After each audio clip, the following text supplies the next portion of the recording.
Oke teman-teman, ketemu lagi, kita ngobrol-ngobrol santai lah ya. Seperti biasanya kita ngobrolin tentang Proliga mengenai persiapan sebuah tim yang menurut saya ini manuvernya atau pergerakannya itu cukup signifikan dan ya bisa menjadi salah satu kuda hitam untuk Proliga 2026 nanti.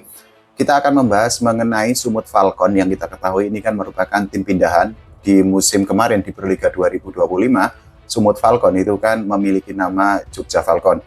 Nah, seperti yang tadi saya bilang bahwa manuver atau pergerakan yang dilakukan oleh manajemen Jogja Falcon itu cukup signifikan. Salah satunya ini yang paling baru adalah manajemen Jogja Falcon itu sudah berhasil mendatangkan legenda hidup timnas voli Indonesia Maya Kurnia Indri yang didatangkan dari Gresik Petrokimia untuk dikontrak menghadapi Proliga 2026 nanti.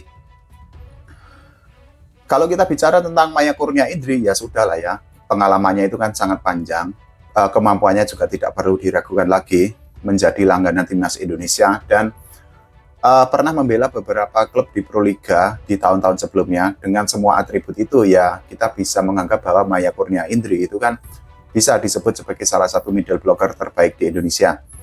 Nah, bergabungnya Maya Kurnia Indri sendiri itu akan memperkuat posisi middle blocker dan ini ada keuntungan yang didapatkan baik oleh Sumut Falcon dan juga oleh Maya Kurnia Indri. Bagi Maya Kurnia Indri sendiri, ketika memutuskan untuk bergabung dengan Jogja Falcon, tentu saja dirinya bisa untuk semakin menunjukkan kemampuan terbaiknya di tengah lapangan. Karena apa?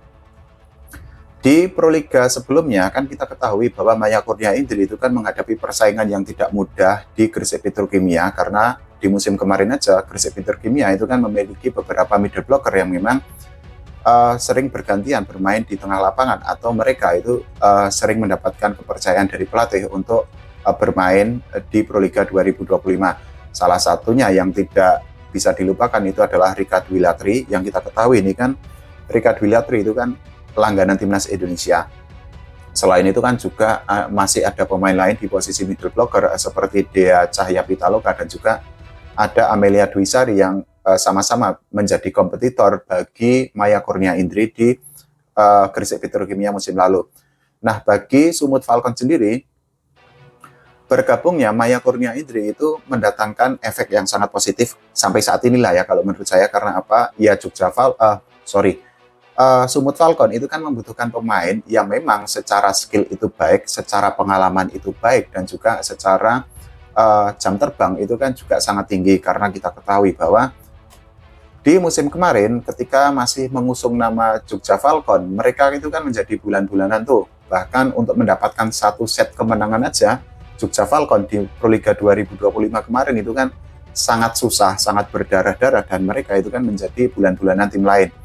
Sehingga ya nggak aneh dan nggak kaget juga ketika Jogja Falcon di musim kemarin yang dihuni oleh para pemain timnas junior Indonesia itu kan akhirnya harus berada atau finish di posisi juru kunci. Nah, kenapa pergerakan yang dilakukan oleh Sumut Falcon itu cukup menarik? Karena apa? Ya memang tidak hanya mendatangkan pemain baru, tapi juga Sumut Falcon itu berani untuk melepas pemain lokalnya, yaitu Naysal Awidi yang akhirnya dilepas ke Jakarta Popsivo Poluan. Padahal kita ketahui bahwa Naysal Awidi Kirana itu kan setter yang memang diandalkan oleh Jogja Falcon untuk memberikan umpan-umpan untuk mengatur serangan, untuk menyusun game plan atau set play di tengah lapangan. Tapi ya itu merupakan sebuah kebijakan tersendiri lah ya dari manajemen Sumut Falcon menghadapi Proliga 2026. Tidak hanya mendatangkan Maya Kurnia Indri, kalau kita melihat bagaimana manuver atau pergerakan dari Sumut Falcon sendiri itu kan juga sangat oke di posisi atau di sektor pemain asing, karena sampai saat ini Sumut Falcon itu kan menjadi tim pertama yang bisa melengkapi pemain asing untuk menghadapi Proliga tahun 2026 nanti. Jadi Sumut Falcon itu kan sudah mendatangkan Del Palomata yang merupakan middle blocker dari timnas Filipina. Selain itu juga manajemen Sumut Falcon itu sudah berhasil mengontrak atau mendapatkan tanda tangan VT Nguyen yang merupakan pemain dari timnas Vietnam. Posisinya adalah outside hitter, sehingga komposisi pemain asing di Sumut Falcon itu kan sudah lengkap.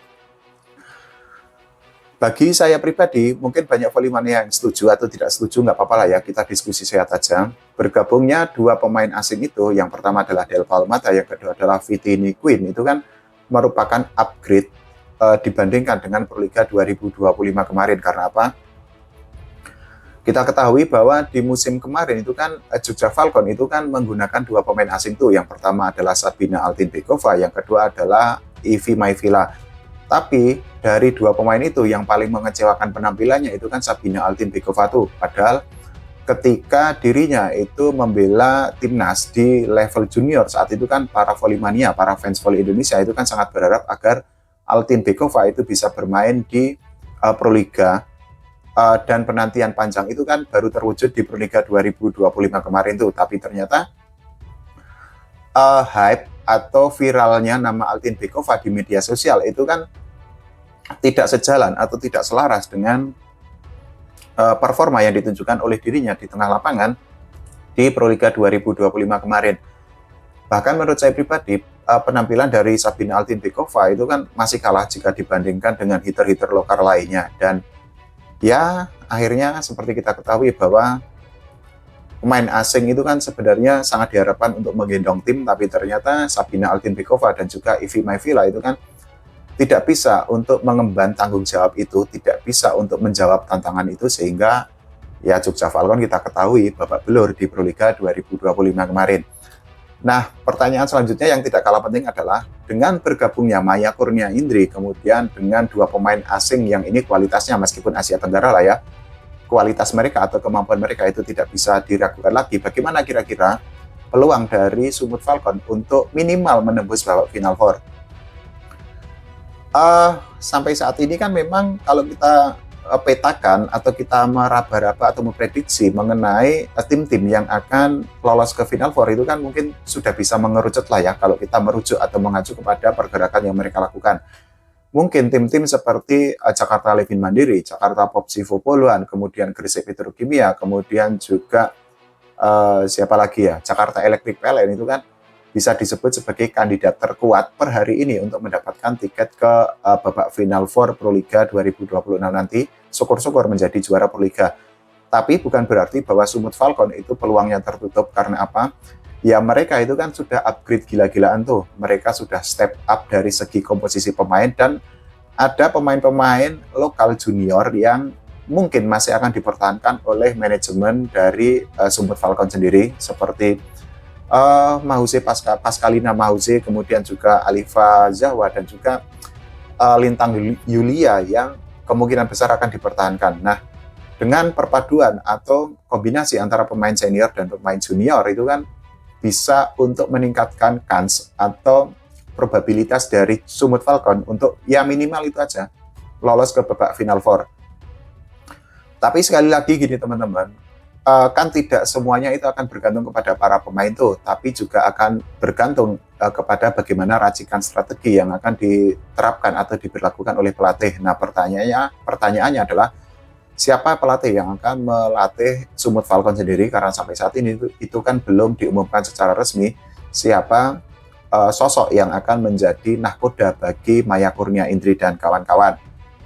Apakah Pak Samsul Jais atau yang lain sebagainya, ya kita masih harus menunggu kepastian dari manajemen Sumut Falcon sendiri.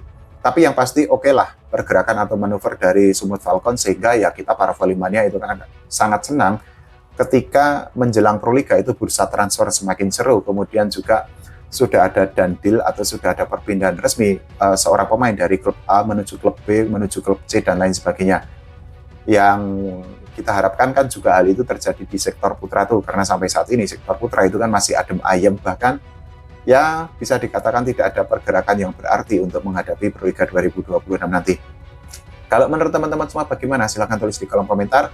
Kita doakan ya agar timnas Indonesia itu besok berprestasi di SEA Games 2025, syukur-syukur menjadi juara, khususnya untuk sektor putra bagi Riva Nurmulki dan kawan-kawan. Oke, terima kasih teman-teman semua.